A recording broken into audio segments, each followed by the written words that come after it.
지금 올림픽 중이더라고요. 올림픽. 근데 그 유튜브에 짤 영상 이렇게 보면은 그 개막식이 많이 좀 문제가 많이 되더라고요.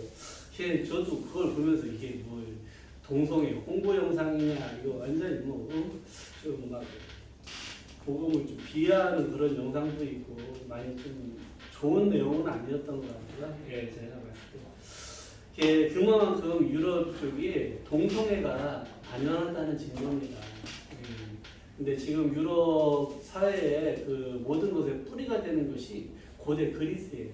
고대 그리스의 철학, 문학, 예술, 심지어는 민주주의까지도 다 고스란히 그리스 것이 다 지금 유럽을 장악하고 있다고 보시면 됩니다. 또 그리스의 우상 문화가 뭘까요? 그리스 하면 신화. 그렇죠. 신화. 예, 그런 것들이 모든 우상 숭배의 뿌리를, 유럽의 우상 숭배의 뿌리를 두고 있어요. 저는 로마 캐톨릭이 그 마리아를 이렇게 숭배하는 것이 그럴 수 있겠다 생각이 가는 게 뭐냐? 그들에게는 그 여신을 숭배하는 그 뿌리 깊은 문화가 있어요. 그 그리스 신화 중에 나오는 여신 누가 있어? 헤라. 그렇지. 헤라도 아테네. 있고 또 아테네. 아테네도 있고. 아프로디테. 그렇지. 아프로디테. 또 사도행전 19장에 보면 아데미라고 나오죠. 아르테미스. 그런 것들이 다 이제 그리스의 우상 숭배인데 그런 것들이 고스란히 다 들어가 있어요. 또 제가 한 10년 전인가 그 읽은 책 중에 그 소크라테스의 변명이라는 책을 한번 읽어봤어요. 그랬더니 아주 막 제가 보니까 천재예요, 천재. 아주 논리적으로 자기 의견을 잘 표현을 해. 그런데 뜬금없이 거기에도 동성애 내용이 나오더라고요. 그만큼 그 시대에 너나 할 것 없이 동성애가 만연한 세상이었다라는 거예요. 그것이 고스란히 유럽으로 전달이 된 거예요. 뭐 르네상스라고 하죠. 그때 돌아간 것이 고대 그리스의 우상 문화를 다 돌아가자 그거였어요. 어떻게 보면 그런데 교회에도 큰 책임이 있죠. 교회가 복음을 놓치고 세속화되고 타락하니까 그런 흑암 문화가 일어날 수밖에 없더라는 거예요. 이 세상 또한 똑같아요. 우리가 복음을 놓치면은요 이 흑암 문화를 막을 수가 없는 것입니다. 그래서 우리가 복음 운동한다는 것이 이만큼 중요한 거예요. 전 세계의 흑암 문화를 막는 것이고 저주와 재앙을 막는 것이에요. 왜 유럽이 이렇게 저주 재앙 가운데 있는지 그 이번 올림픽 개막식 그 영상 하나만 봐도 우리가 알 수 있는 거예요. 완전히 복음이 없고 마약 세상이 되었고 동성애가 판치는 그런 세상이 지금 유럽이 처해 있는 영적인 상태입니다. 우리가 그래서 이 유럽을 놓고 기도하고 또 복음만이 그들을 살릴 수 있다는 것입니다. 그런데 또 한 번의 중요한 또 영적 축제가 있었죠. WRC 이런 것들이 흑암 문화를 막는 거예요. 사실상. 예. 우리가 복음이 희미해지니까 그렇게 우상 문화가 득세를 하는데 여기서 우리가 복음 문화를 회복하는 WRC 같은 것이 중요합니다. 예. 그래서 그 그리스 학문 중에 수사학이라는 것이 있어요. 수사학은 뭐냐면은 말과 글로써 논리적인 말과 글로써 다른 사람들을 설득하고 나의 의견을 전달하는 것을 수사학이라고 해요. 네, 그래서 서양에서는 말하는 능력을 상당히 중요하게 생각을 했어요. 동양은 좀 다르죠. 말보다는 행동을 중요시했어요. 말보다는 글을 더 중요시하고. 서양에서는 토론 문화 같은 것들이 많이 발전을 했죠. 유대인 교육을 지금 세상에서 가장 알아줍니다. 뭐 교육하는 사람들도 상당히 유대인들이 많고요. 그들이 하는 교육 방식 중에 하나가 뭐냐면 하브르타라고 하는 게 있어요. 하브르타 교육법. 하브르타는 예를 들어가지고 이렇게 둘이 짝을 지어요. 그래가지고 서로 공부한 것을 서로 친구에게 얘기해 주는 거예요. 그러면 어떻게 될까요? 내가 몰랐던 것을 그 친구를 통해서 알 수가 있는 거예요. 이것을 어디다 적용하면 좋냐면 독서 포럼에 적용하면 좋아요. 독서 포럼에 어떻게 적용하느냐? 각자 다른 책을 읽어. 그리고 그 독서 포럼을 해주는 거예요. 그러면은 나는 한 권을 읽었는데 여러 권의 책을 읽은 효과를 볼 수가 있는 거예요. 독서 포럼 같은 것을 하브르타에 적용하면 좋아요. 우리 주일학교에서는 무엇을 할까요? 말씀 포럼을 하잖아요. 말씀 포럼을 할 때 말씀이 나에게 정리가 돼요. 일단 말씀이 나에게 정리가 되어야지 그 말씀 속에서 치유도 받는 것이고 하나님이 주신 음성도 거기서 들을 수가 있는 거예요. 그 말씀 포럼이 중요하고 특히 선생님과의 그 말씀 포럼은 중요해요. 왜 그러냐면은 이 학교 선생님은 세상 지식만을 전달하지만요, 우리는 전체 인생 삶에 대해서 가르치는 것이 주일학교 교사입니다. 이렇게 영적인 지식도 가르치고 삶에 대해서 가르치는 사람들이 주일학교 교사인 거예요. 우리 선생님들은 이런 마인드를 가져야 돼. 어떤 마인드? 나는 우리 랩노트의 평생의 멘토다. 이런 마인드로서 평생을 함께 하는 그런 선생님들이 됐으면 좋겠어요. 또 우리 랩노트들은 또 말씀 포럼을 통해서요, 내 의견을 논리적으로 표현할 수 있는 능력이 생깁니다. 이것이 바로 지도자 훈련인 거예요. 우리 랩노트들은 앞에 나가서 뭐 성경 공독도 하고 이렇게 자기 포럼하고 그런 거 있잖아요. 어려서부터 그게 훈련이 되어야지 돼요. 그게 훈련이 되지 않으면요, 저는 전혀 어려서부터 그런 훈련이 없다 보니까 처음 교회 가서 이 포럼 문화를 접했을 때 좀 상당히 당황됐어요. 포럼 하라고 하면 막 엄청 떨리고 그랬어요. 제가 새신자에 떴을 때인데 교회 왔는데 갑자기 포럼을 하게 됐어요. 근데 이렇게 그 둥그런 테이블에 둘러 앉았는데 이쪽부터 이렇게 포럼을 해갖고 오는 거예요. 근데 제 차례 가까워지면 가까워질수록 막 심장이 너무 뛰고 막 다리가 떨리고 그래가지고 엄청 당황했던 그런 기억이 있어요. 근데 지금도 그 증세가 아직도 남아있어요. 네, 그렇지만 그때보다 덜하니까 지금 서 있는 겁니다. 네. 트라우마, 맞아요. 네. 어려서부터 그런 트라우마가 있었어요, 제가. 네. 예를 들어가지고 국어 시간에 제가 15번이었던 기억이 많은데 15일이 자주 돌아오는지 몰라요. 15일 날은 15번 일어나가지고 국어책 거기서 읽으라고 하는데 어떤 때는요 너무 당황돼가지고 한 줄도 거의 못 읽고 서 있었어요. 그랬더니 선생님이 엄청 화냈었어요. 응? 너 왜 안 읽어 하면서 그 속도모르고 너무 난 떨려가지고 읽질 못하는 건데 당황해가지고 그런 적도 있었어요. 제가 그 정도의 사람이었어요. 그런데 복음 받고 이렇게 바뀐 거예요. 그러니까 저는 상당히 지금 하나님의 은혜로 이렇게 서 있는 거라고 보시면 됩니다. 지금 이 자리에. 그나마 제가 가장 교회에서 편한 자리가 중고등부실이에요. 이 자리가 제일 편해요. 저는. 이 자리에서는 뭐든 할 수 있을 것 같아.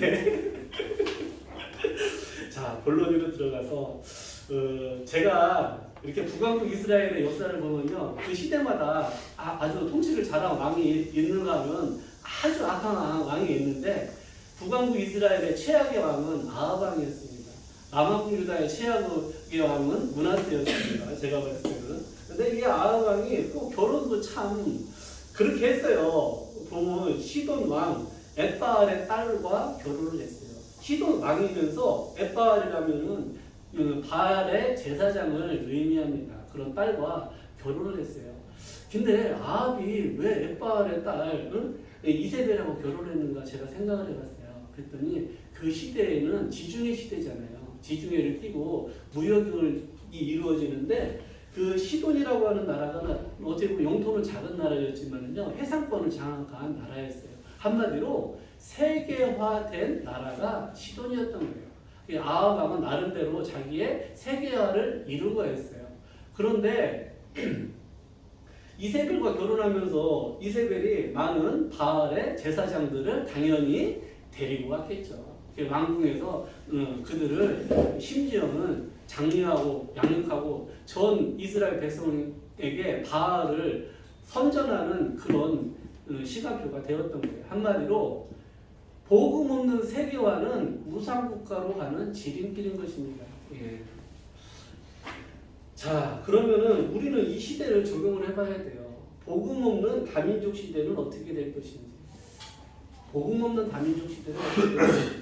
우리는 우리나라에서도 가장 다민족 시대를 피부로 느끼고 있는 현장에 살고 있는 게 우리예요. 왜냐? 신창이라는 곳, 또 용화동 그쪽에는 많은 고려인들도 살고 또 중앙아시아 사람들도 살고 또 조선족도 살고 많은 다민족들이 살고 있어요. 그런데 그들이 거의 대부분 모슬렘이라는 얘기예요.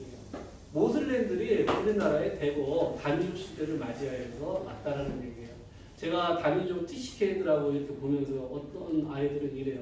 나는 모슬렘이니까 복음 얘기하지 마세요라고 딱 잘라 얘기해요.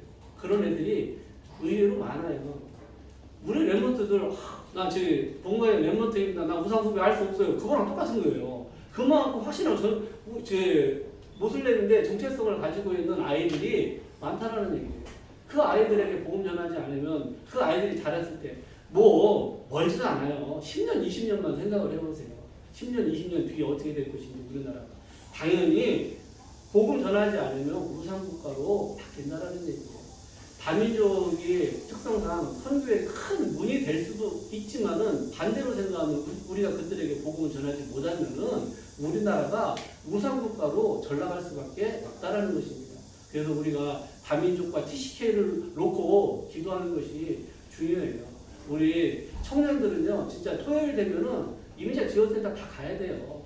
다 가가지고 내가 뭐 할 수 있는지 그걸 찾아보세요. 예, 모여가지고 뭐 찬양하고 그런 것도 좋지만은 기왕 찬양할 거면은 나는 이민자 지원센터 거기 가가지고 TCK를 놓고 찬양하고 악기 하나라도 가르치고 난 그렇게 하면서 그들이 진짜 복음 문화를 접할 수 있도록 해주는 것이 우리 교회가 해야지 될 일이라고 봐요.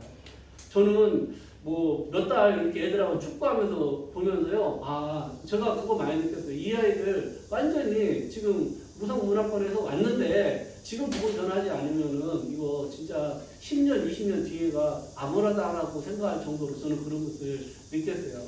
우리가 그 10년만 내다가고요, 이민자 지원센터 그거 하나님께서 문 열어주신 건데 우리가 거기를 살려야지 됩니다. 거기에서 TCK들을 진짜 붙잡고 사실적으로 살리는 그런 역할을, 사역을 우리가 해야지 되는 것입니다.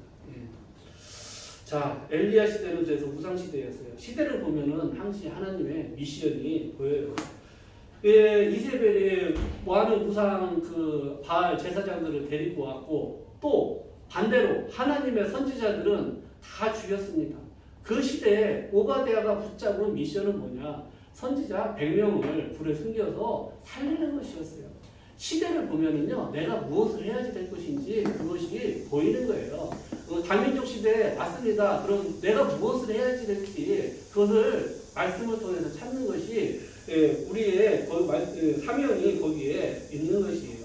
하나님은 엘리야에게 능력을 주셨어요. 왜 능력을 주셨는지 우리가 생각을 해봐야 돼요. 왜 죽었던 사람도 살려내고 그가 기도를 하니까 3년 반 동안 아무도 비가 내리고 불이 내려와서 제단을 사르고 이런 능력을 주십니까? 예? 하나님은요, 전도와 선교를 위해서 우리에게 능력으로 역사하신다는 거예요. 심지어는 원수의 모든 능력을 제어할 권세를 하나님이 우리에게 주셨다는 거예요. 우리를 막을 자가 없어. 왜냐? 우리가 복음을 가졌기 때문에. 복음은 아무도 막을 수 없는 것입니다. 예. 세계복음화는 하나님의 절대 목표예요. 아무도 막을 수 없어요. 그것을 우리 능력으로 하는 것이 아니고 하나님께서 능력을 행하셔서 우리를 통해 이루시겠다는 거예요.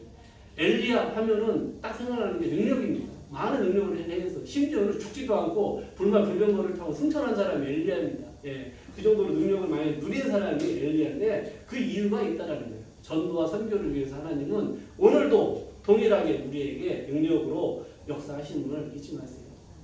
많은 사람들이 성령의 능력을 체험하기를 원합니다. 그런데 그게 신비주의예요. 전도, 선교와 상관없이 내가 능력을 체험하고자 하는 것이 신비주의입니다. 하나님 능력 주실 이유가 없어요. 우리가 전도, 선교하지 않는데. 아셨죠? 예. 사도행전에 보면 성령께서 전도와 선교, 제자의 문을 다 열어주셨다는 거예요. 우리의 능력으로 역사하시고 또 모든 문을 성삼위 하나님께서 전도, 선교를 위해서 열어주십니다. 엘리야가 행한 세 가지 운동이 있습니다. 먼저 우상망론 사역이에요. 하나님이 살아계신 참 신임을 증거했어요. 그 우상 그것들이 다 헛된 하나님이 아니고 귀신임을 증명한 사람이 엘리야예요. 예. 우리는 예수 그리스도 복음만이 참된 하나님 만나는 길이고 저주 재앙 막는 길이고 사탄 이기는 길임을 우리가 증거하는 것입니다. 예. 그것이 우리가 이 시대에 해야지 될 사역이에요. 갈멜살 운동은 무엇인가요? 갈멜살 아까 우리 그 18장에 나오죠. 보면은 막 그 갈매산에서 우상 제사장들과 저기 영적 전쟁을 해요. 근데 영적 전쟁을 다른 말로 표현하면은요, 제가 봤을 때 문화 전쟁입니다. 문화 전쟁.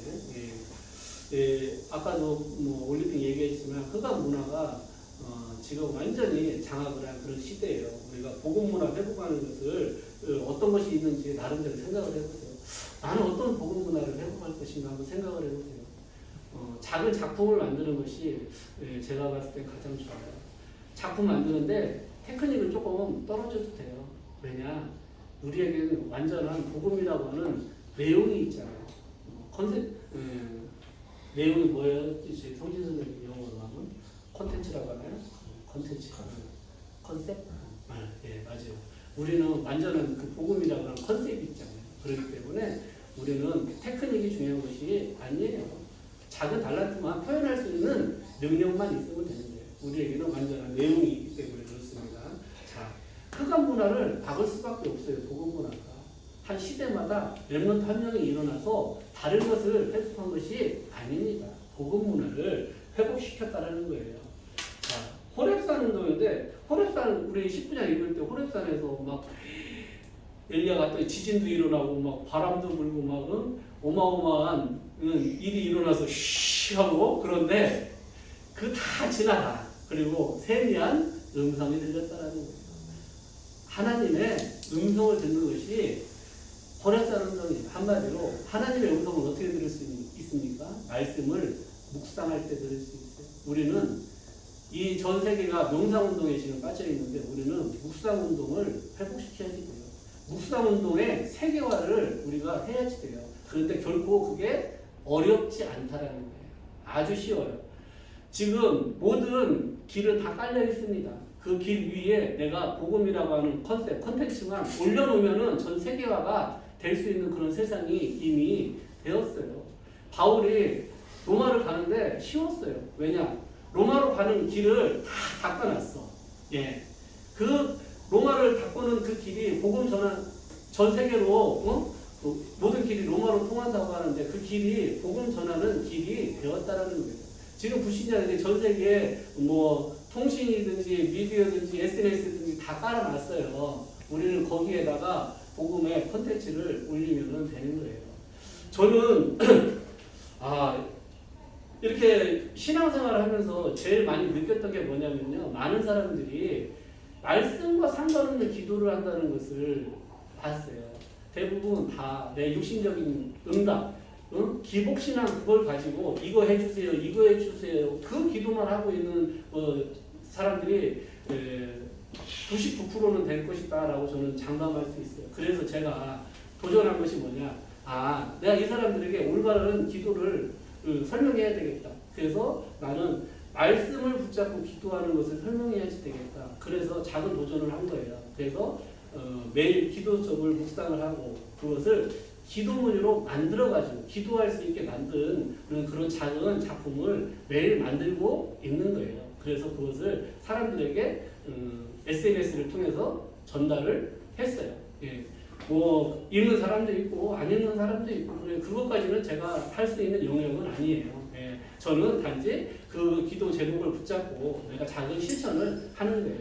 예. 우리 선생님들은요, 우리 렘넌트들하고 내가 어떻게 하면은 이 렘넌트가 매일 말씀 붙잡고 기도할 수 있게 도와줄까 거기에 대해서 한번 고민을 해보시고 그 부분을 도와주세요. 제가 기도문을 만든 건 다른 거 없었어요.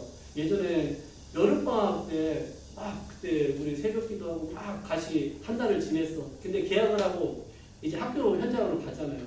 가면 이제부터 이 아이들이 말씀 없이 살 텐데 그거 생각을 했어요. 그래가지고 그때부터 제가 매일 우리 렘넌트들이 말씀 붙잡고 기도할 수 있게 도와줘야 되겠다. 그래가지고 한 1분 정도의 기도문을 만들어서 카카오톡으로 보냈던 거예요.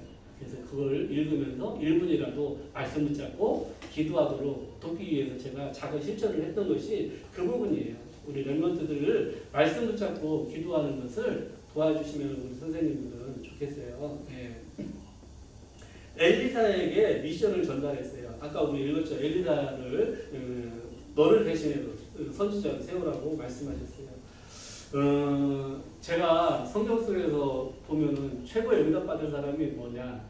자기의 영적 후계자를 남기는 사람이 최고로 저는 응답받은 사람이다. 모세 같은 경우에도 여호수아가 갈렙이라고 하는 딱 후계자를 남겨놨잖아요. 이와 마찬가지로 우리 선생님들은 찾아야 돼요. 제자는 만드는 것이 아니라 예비되어 있어요. 그 중에 특히 렘넌트 속에 있는 제자를 찾으세요. 그래서 렘넌트를 속에 있는 예비되어 있는 제자를 찾으세요.